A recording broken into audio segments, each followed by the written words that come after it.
In the 16 years of my career, never have I ever felt so hopeless. I felt so powerless. I felt so useless. I was so heartbroken, and all I could do is just cry uncontrollable. And crying uncontrollable does not help you in any way. You are the only nurse on shift, and you've got 22 residents that you're looking after as the nurse on shift.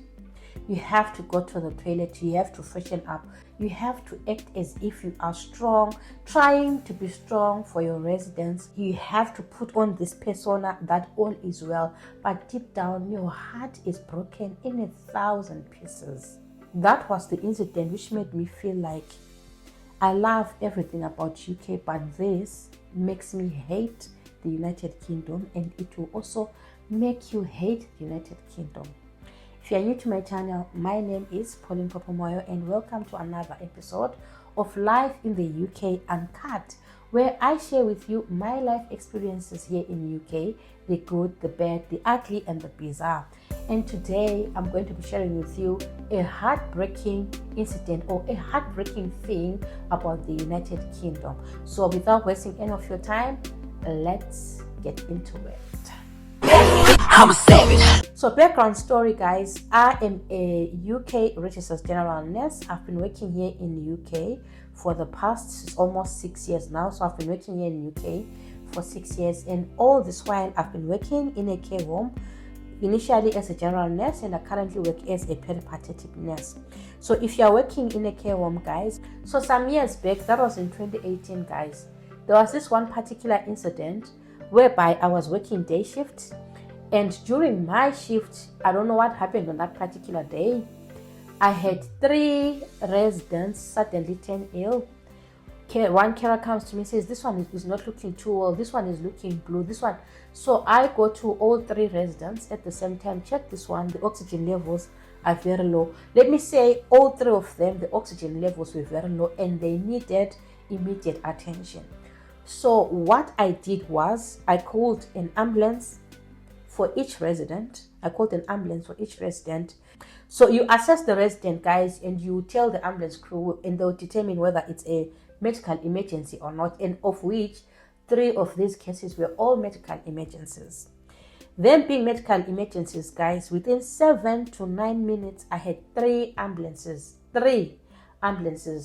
in the care home, as well as the 4th doctor's car. You know those yellow cars which look like ambulances? 4 of them, they came and parked there, and all the residents were attended to. And the good thing is there was a doctor there who was seeing and telling the paramedics, no, take this one to hospital, and so forth and so on, guys.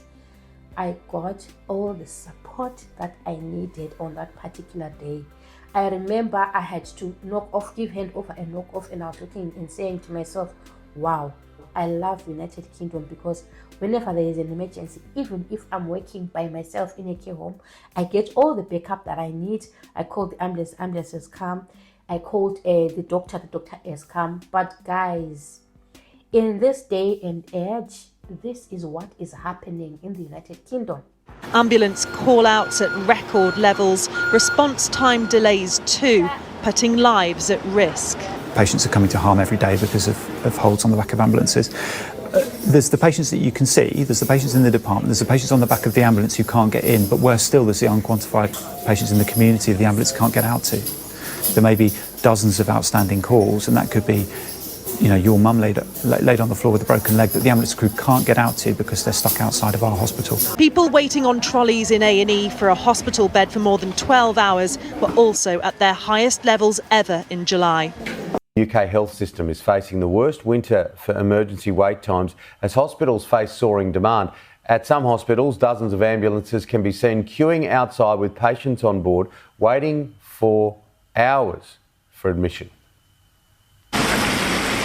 This is what extreme pressure on the NHS looks like.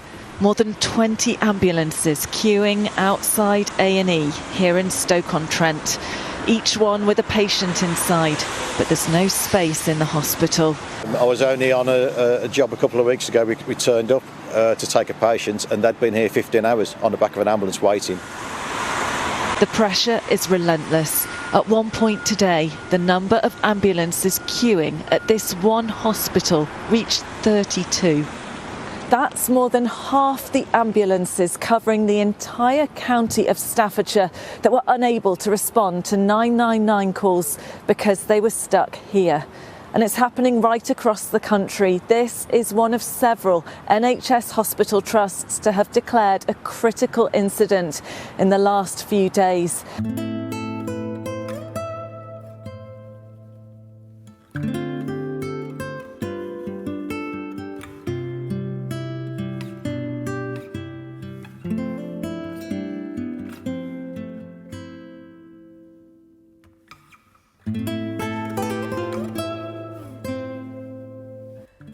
The situation is heartbreaking, guys. This is what breaks my heart, guys. You see, this man, he was experiencing signs of a heart attack. Most of the time, if you're experiencing signs of a heart attack, we all know that it is a medical emergency, and most of the time, the paramedics, if it's in a care home, they used to arrive within 7 to 9 minutes. I'm talking of years back. They used to arrive within 7 to 9 minutes. Look at this man. He stayed in a car park for 4 hours, and he was found already gone because they were too late. This mother is crying that if they'd come earlier on, maybe her son will be alive. He was freezing, he was sweating, he had a job to keep his eyes open. With an ambulance still 3 hours away, she decided to drive Daniel to the nearest hospital. I was trying to breathe into his mouth and pump his chest, and I didn't even know how to do it myself, but I was screaming, "Daniel, don't die!" And he'd gone. So mad I am. Where's my boy? In a box, stuck in a box. Stuck in a box in my living room, and he should be here. When somebody needs an ambulance, they meant to be there. They meant to come out. So now, guys, the current situation is, I remember this particular day when I ended up crying uncontrollable. I had one resident who was deteriorating. This resident was deteriorating worse than the 3 residents that I talked of earlier on in the video. I called for an ambulance. I told them this is what I'm suspecting. You know, there are certain conditions, for example, if it's septic shock. If it's septic shock, guys, you have to act immediately. That 1 hour is crucial. You need to give the person antibiotics, you need to give IV fluids and so forth, so that you prevent them from getting into a cardiac arrest. This is an example of a condition that I'm giving. And if you are working as a nurse, you are qualified to do an assessment to say the patient is deteriorating, they need to be sent to hospital. The ambulance crew will assess with you, or the doctor will assess via phone call, assess to see the symptoms and so forth, and determine whether it's a priority or not. My resident, I'm just referring to the name, my resident was classified as a priority, right? And when he was classified as a priority, I asked, okay, since it's a priority, when is the ambulance going to come? When can I expect an ambulance? And the ambulance provider says to me, the normal waiting time for an ambulance is 12 hours. I'm like, 12 hours? I'm telling you that is an emergency. How can I wait for 12 hours before my resident is attended to? What do you expect me to do? You understand? Then they'll tell you that, or if the condition changes, just phone us back. If the patient gets, tilt them to the side, get an AED ready. I don't like that, because when I say get an AED ready, to me, it sounds as if let us wait for the patient to deteriorate so that we resuscitate or something of that sort. I would love the resident or the patient or whosoever to get help immediately, especially if we see that the condition is life-threatening. My resident continues to deteriorate. I phoned back ambulance control. I phoned for an ambulance 3 hours ago. Now the situation is bad. The oxygen levels have dropped. They're at 40%. I can see that there's going to be an imminent cardiac arrest, blah, blah, blah. You know, you're trying to show them the gravity of the situation. And they tell you that your resident is in the priority, is at the top of the priority, but we do not have an ambulance. we have not dispatched an ambulance.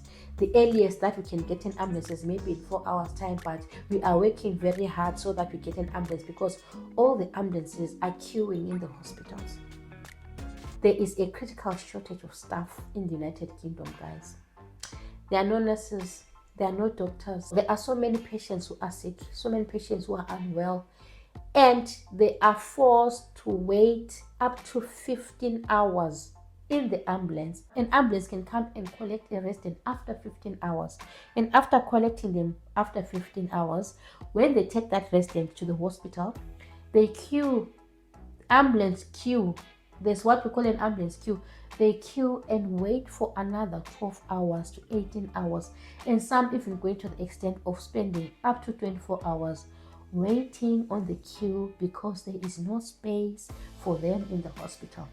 I think my record, I think we went to a call that had been outstanding for something like 15 hours. We got to them, they needed to go to hospital, and then we queued on the back of the ambulance for umpteen hours as well. Is that not heartbreaking, guys? Because according to statistics, 500 people, 500, just one person is too much. 500 people lose their lives because some inside the ambulances, some because the ambulances were not able to reach them in good enough time. You know, this is one of the things which breaks my heart the most because I remember I ended up asking the ambulance technician, but I am telling you, the person is deteriorating and it is so bad. This is a young person that I'm talking about, guys. It doesn't matter even if it's an old person. If it's a condition which can be treated, it needs to be treated urgently. I ended up asking, so what do you want me to do? What do you want me to do? Just watch the person deteriorate. And she was like, I'm sorry. I understand your situation, but there is nothing I can do. All the ambulances are queuing in a hospital. And what I hate the most, guys, is that because I've already said sometimes it's critical that if someone is deteriorating, you give them the care that they need immediately because it determines between whether you live or you understand, guys. I've seen situations where I've called an ambulance. It has eventually come because it's now too late or the person has gone into a cardiac arrest. And it's not often that people come back from a cardiac arrest, guys. I remember one time I was also waiting for the ambulance. When the ambulance eventually came, the resident gets into the ambulance and suffers a cardiac arrest. Now I'm seeing they haven't even left the premises. The car is now busy bouncing up and down. They're doing CPR on a resident. What we have to understand is that is someone's mother. That is someone's father. That is someone's brother. That is someone's sister. That is someone's loved one. If they were going to be given the care that they needed earlier, they would have survived, they would be alive, and things like that. So guys, this is the situation that I experienced where I found myself feeling so hopeless, feeling so useless. I was literally crying. I know I'm not supposed to cry at work as a nurse, but I'm a human being. Sometimes you get heartbroken by a situation. Sometimes you get heartbroken when you're looking at someone and they're wishing they could get the care that they deserve immediately, because even you as the ambulance technician, you've said it's a high priority care. But how can a high priority care be attended to after 4 hours when someone's heart has already stopped and they are normal, or when someone's heart has already stopped and you have to do CPR, and when you're doing CPR, cardiopulmonary resuscitation, you are breaking their bones there and everything? It's heartbreaking, guys. It really breaks my heart. This is the one reason that I do not like the United Kingdom. I wish things could be done differently. I wish if it's an emergency, someone is suffering from a heart attack, they are attended to immediately, because those first few minutes they can be saved. If someone is suffering from septic shock, they can be attended to immediately, because any delays, they automatically go into a cardiac arrest. I feel so pained, especially if you know that you are working as a nurse and you are one out there, and now all your eyes are on this one resident, and you're not getting the help that you need, yet you also have 20 other residents to attend to, because if you are one nurse working night shift there, you have to give medication, you have to write the notes, you have to assist the carer to put the residents to bed, you also have to check on them hourly, you also have to change their pets at least 3 hourly throughout the night. So how do you manage to do all that when you've got a critically ill patient there who needs to be constantly monitored around the clock, who actually needs help ASAP, but because the ambulances are queuing in hospital, the individual can't get help ASAP? It is very painful to find yourself in such a situation, guys, and it seems like we are going to continue finding ourselves in such situations, because even the parliament is well aware of that. This is what was happening in a parliament just a few weeks ago. This is a parliament in Scotland. Thank you, Presiding Officer. Figures released yesterday show that 1 in every 10 ambulances in Scotland sat outside hospitals for hours waiting for patients to be admitted. That means in just 1 week, 700 ambulances across the country were stuck outside hospital for hours. You see, guys, I don't see this changing anytime soon, and it is very scary. You get scared of falling sick. You get scared of having any emergency, because no one chooses to have an emergency. No one chooses to have a heart attack. Anyone can have a heart attack any time of the day, you understand? And even if it's not a heart attack, you even dread going to the hospital, because if you go to the hospital, you are going to spend hours on end in a queue waiting to be seen by the doctor. I know, because I've got a colleague who had an accident at work. She was only managed to be attended to after 23 hours of waiting in the NHS, where they come and say, oh, we have triaged, go and wait for the doctor there, go and wait for the doctor there. You are phoning your colleague and it's 23 hours later and they are still in the hospital. How sad is that, guys? So this is the reality of what is going on here in UK. The healthcare system is under a lot of pressure, and I feel like a lot of people are losing their lives when they're not supposed to, because they're not getting the help that they need in good enough time. There is critical shortage of staff, guys. There are no doctors, there are no nurses, there are no carers to attend to all these people. So I'm just hoping and praying that this is going to change, because it is not a pleasant situation to find yourself in as a nurse, and I am sure it is not a pleasant situation to be an individual out there to phone the hospital hoping to get the help that you need, because you are experiencing symptoms of a heart attack. You need an ambulance to attend to you, but no one attends to you, and you suffer from that pain alone until you cease to breathe. And then they find you cold already in rigor mortis, and they find you stone cold because you've died 3 hours ago with no one attending to you, feeling helpless in your car, wishing you could get the help, waiting, looking through the window, hoping the ambulance would come, but no ambulance comes, and only comes 4 hours later when you are already in heaven. It breaks my heart. And this is all that I wanted to share with you guys. This is the situation in UK. So if you're coming to UK, there is no way you can say do not fall sick, because no one chooses to fall sick. There's no way I can say do not get into a cardiac arrest. No one chooses all those things, guys. So this is scary for me. I'll talk and talk and talk and talk, but so I really don't know what I can even say. Do this, or maybe I can say, oh, join the private where you can be attended to immediately. I don't know, guys, but the situation is appalling. I don't know what you think of this. Do let me know what you think of this in the comment section. Thank you so much for watching, guys. I will see you in my next video. Bye.